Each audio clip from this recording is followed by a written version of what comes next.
Hey folks, thanks for watching. If you haven't clicked subscribe to my channel yet, click that red button below, and if you'd like to be notified of my posts first, then click that little bell and it will send you a notification as soon as I post.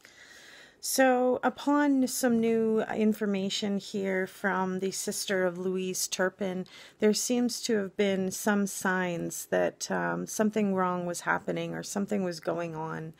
There were refusals to let family visit.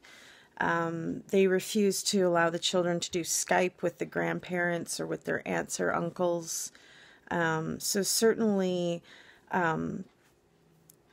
secluding yourself away from everybody and not having any visitors and not having any contact or communication with the rest of the immediate family or even extended family.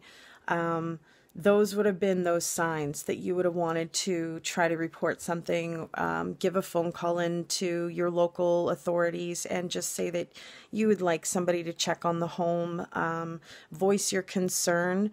That is how the ball gets rolling, folks, is that one phone call to an authority creates for somebody to go by the house and take a look and make sure that everything is okay. And this situation may have been found out a little bit sooner had the aunt or the grandparents have said something a little bit sooner about their concern of not having any contact and not seeing the children, not knowing what state anybody was really in. So I find it a little disturbing that the mother, Betty, thought everything was just normal for all of that to be happening and her not having any contact, possibly no pictures, no phone calls, no Skype. You can't see them. You can't come over. I mean, those would have been some signs that grandma and aunt should have done something and phoned somebody and said something. When the authorities knock on the door, they may have smelled something foul coming from the home and requested to see inside. You know, and if that would have been denied, then they would have had to get a search warrant.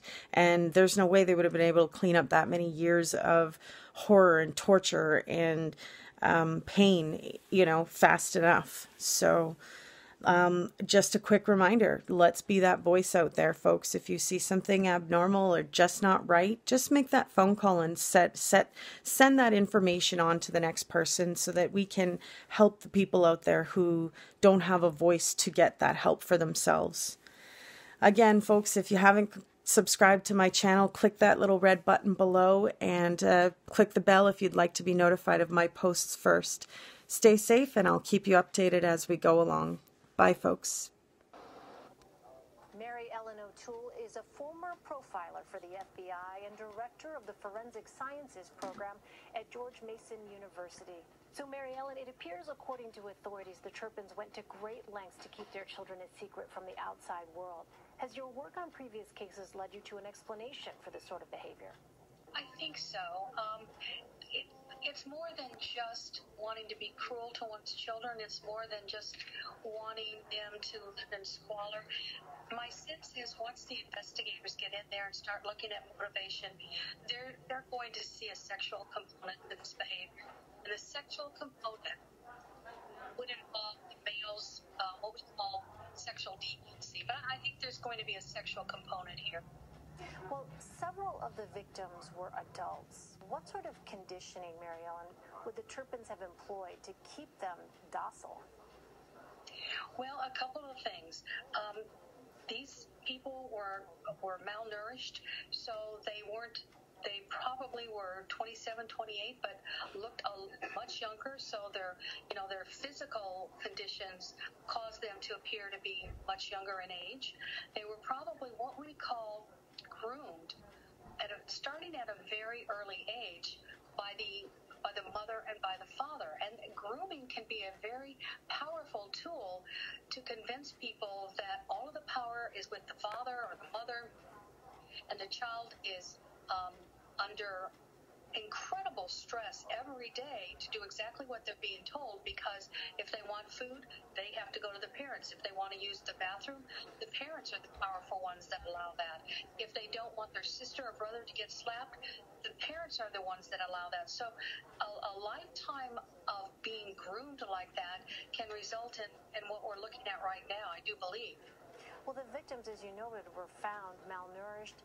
They were held captive in squalid conditions, according to authorities, likely for years. What kind of hurdles will they face in regards to recovery?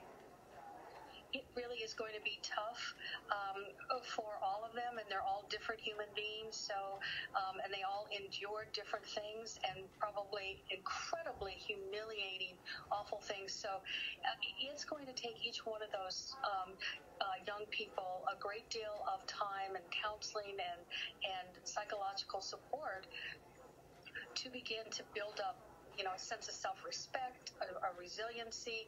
Whether or not they're able to come back 100%, too hard to tell, but hopefully the state and the county will be able to provide them with all those essentials.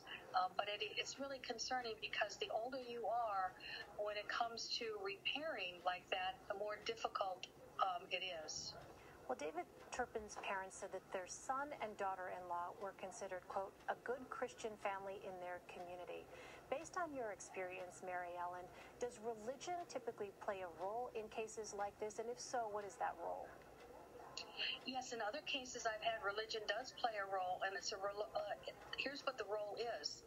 I'm doing this because I'm a religious man, I'm a man of God, I'm a woman of God, and so it allows them to kind of hide behind this religion. But are they really true believers? Are they really people that, follow, a religious doctrine? No religious doctrine would allow for this kind of treatment. So in the cases that I've had where people have said, I'm holding my Bible and I did this because of God, it's just a shroud. It's just an excuse. They're not people of God. Well, there are so many unanswered questions regarding this case as of yet. How do investigators determine the motivation for the degree of cruelty that's being alleged in this case? What kinds of things will investigators be looking at?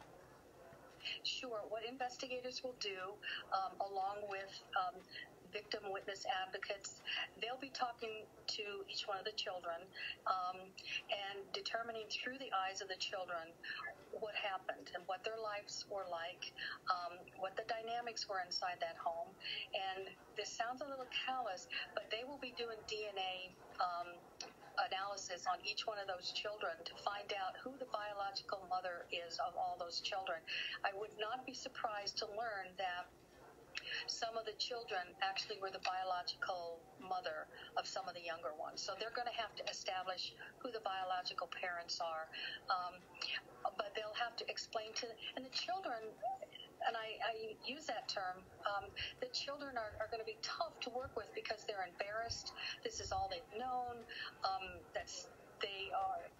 It's still their parents. And again, depending on the level of depraved behavior that they had to engage in, it may become very difficult for them to talk about, because we have to keep in mind that grooming was so successful for all of those years, it kept 12, 13 people in check from violating whatever those rules and regulations were of that father and that mother. So they have years to overcome in order to be able to determine what really happened there. And some of this may be just way too embarrassing or disturbing for the children to talk about. They will not get a one-time dump of information for the children, nor should they try to do that. All right, a profoundly disturbing case. Mary Ellen O'Toole, thanks very much.